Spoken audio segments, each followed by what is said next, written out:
तू तो तोर कॉफी पी सारू ना मो सागर लगुच कहीं मत टे कॉफी पीवा दे है चुपचाप बस है चा पीवा कि कॉफी पीवा भीतर मत किसी कहबुनि ना मत अंदर छाड़ी कारण मो देह भल नहीं। ओ माय गॉड टेंशन लगुची बुझी पारन बोधे टेंशन कौन पाई लगुच लगुच मनीष जन्मटा तोते व्यर्थ व्यर्थ लगुच हाँ व्यर्थ लगुच तू जानिଛୁ प्राय समस्ते कहती मनीष जन्मटा बहुत बड़ दुर्लभ जन्म कहीं कहती कहीं ना गोटे पशु जंतु पाखे से सोच न थाए से भाविबार शक्ति न थाए भगवान मनीष करके आमको गढ़ी माने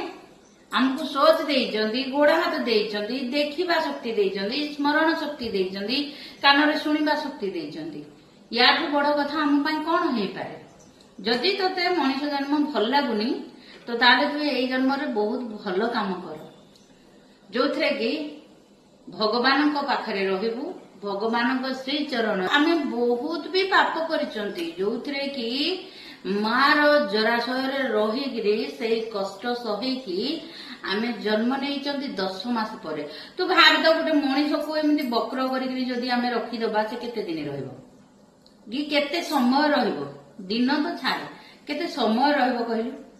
किंतु गोटे छोट छुआटे मार गर्भ जराशय रे से पूरा बक्र हेगिरी थाए ता गोड़ पाखरे आसिक ता मुंड लगी थाए आ हाथ को जोड़ी थाए एई भली भाबरे मां पेटरे थाए तो से केते कष्ट करूची बाहर को आसीबा पाई भगवान को सेही हाथ जोड़ी थाए जे भगवान मते इथरु ए नरकरू उद्धार कर कारण मां पेटरे केते सब असना जिंस भी अछि भल जिंस भी अछि तारी भीतर से रहउची सेठी से हाथ जोड़ी पूरा रही थाए एमती बक्र हो भगवान मते बाहर कर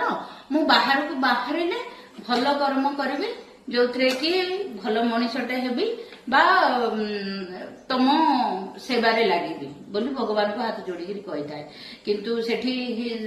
भगवान तो 10 मास तो से जराशय कष्ट दे थांती तापरे बाहर को आसवा को दियंती बाहर को आसे जेते से बाहर को आसे ना से सब भूली जाए।